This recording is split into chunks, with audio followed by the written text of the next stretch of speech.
Hey guys, it's your M.K.S here, back with part 3 of my plans for empowering Indigenous Australasians and Africans in politics and things like that. So please check out parts 1 and 2 if you haven't already done so. As ever, please let me know what you think about each idea, or what your ideas would be, or what rights you think. In fact, I'm going to leave you with this. Well, I'm going to start with this question, but if you could post it in the comment section. And if you got what I was going to say, sorry. Please let me know what rights you think Indigenous Australasians should have, or what sort of support you think they should have, basically. Like whether it's tax exemptions, or there should be tax exemptions for supporting Indigenous Australasians, or whatever else you think they should have as their human rights. So anyway, here goes. So as I say, I'm continuing on from parts 1 and 2.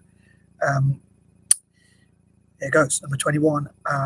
To recap some ideas, I think that there should be tax exemptions for companies that invest in Indigenous people and their communities. For instance, support them with healthcare, training, finances, support them in business training and S.T.E.M and things like that, and making their own websites and games and things like that. And I would love to see Indigenous Australasians have like 10% of the property or land allocated for them, considering they were the Indigenous people of that land. It's a bit of a controversial idea, perhaps, but that doesn't obviously mean it's right or wrong. It's just an opinion. But yeah, I'd love to see or hear Indigenous Australasians also turn history from their own personal points of view through books, art, YouTube, TikTok videos, TED Talks, and all that. I know that already kind of exists, but I'd love to see more of it and more empowerment as much as possible.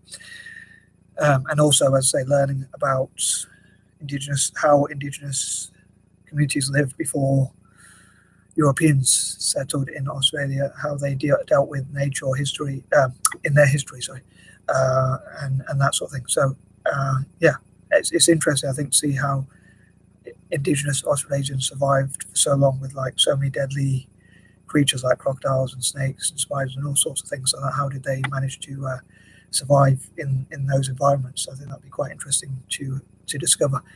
But I'd love to find out as many facts as I can as well about Indigenous Australasians. On that note, number 22, I'd love to find out facts about Indigenous Australasians, and also like famous people from Indigenous Australasian communities.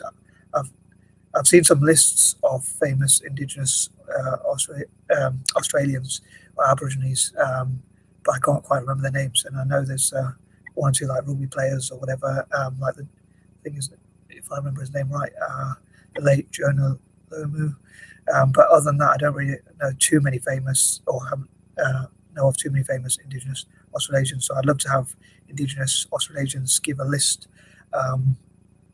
below to say to give me a list of those sorts of things. I think someone told me I could Google it. So, when I use the term Indigenous Australasian, I specifically mention Indigenous people from Australasia or Native Americans in some cases, because I think if you say Indigenous, like pretty much every group, except for much like myself, are Indigenous to somewhere.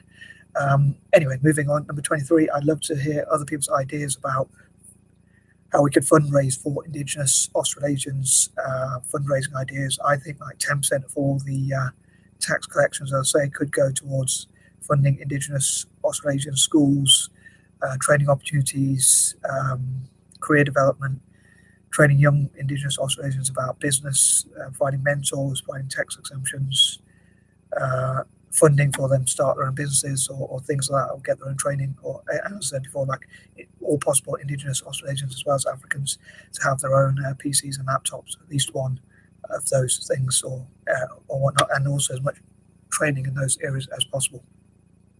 Number 24, I'd love to connect Indigenous people from Australasia with potential allies from like Africa, the Americas, like Native Americans, Indigenous people from Asia as well, maybe even Ireland, and also maybe Latin Americans and people like that, and all potential allies as well, like emerging economies, markets, and developing countries, perhaps supporting Indigenous Australasians where they can support each other. And I'd love to see Indigenous Australasians have a voice in all possible international bodies such as UN, so they have a political voice internationally.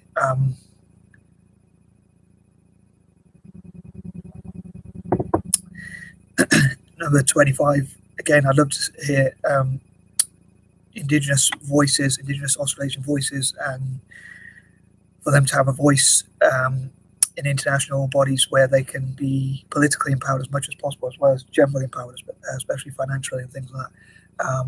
And I think by working together, including with each other and with allies, potential allies, they can hopefully be much more empowered generally and have much more rights. And maybe also like whatever compensation or whatever rights were given to Native Americans could also be given to Indigenous Australasians and vice versa. So like funding to start their own projects, as I say, like dare I say even like Native Americans can sometimes own casinos or things like that. Maybe Indigenous Australasians could be given that same sort of support and that sort of thing. Number 26, I think if there are Indigenous Australasian reservations or areas where they live, they could be improved a lot. Like again, funding could be given to support them with access to clean water, food, electricity, the internet, as much access to the internet as possible, training opportunities for future careers and things like that. Number 27, as I often say, I'd love to have a list of the top supporters of Indigenous Australasians. I think it'd be great if there was like a website where, or even on Facebook or both, or all possible places where it talked about the top people who have supported or Indigenous Australasians. Like maybe in the future it could also be looked back on who has supported them over time, and that hopefully will encourage more people, as I often say, to support them as well. Number 28, hopefully again, learning from some of the negative things that have happened to Indigenous Australasians through time, like the stolen generation, and lots of different things like genocides that have happened in the past. This could be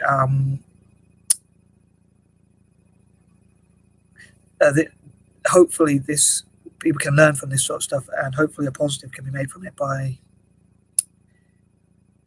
as I say, learning from it, and there could be like reparations for that sort of stuff, and hopefully that will turn things from a negative into a positive somehow.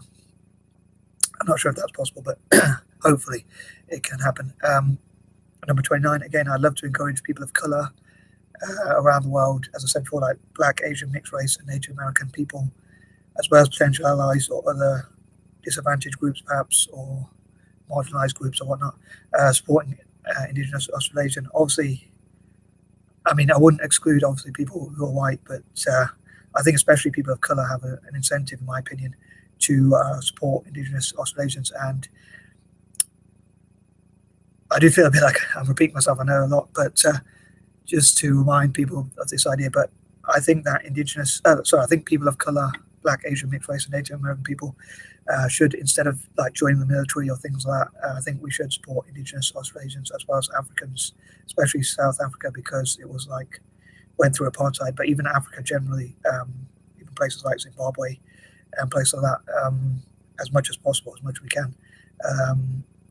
Especially as we have a common enemy like white supremacy and things like that. Number 30, again, I'd love to see as many potential empowerment ideas, plans, thoughts, projects, and that sort of thing for Indigenous Australasians as well as Africans, as I say, as possible, what they can learn from each other, and that sort of thing. So, as ever, I'd love to hear what you think, and hope this wasn't too long. And I am out. Peace and love.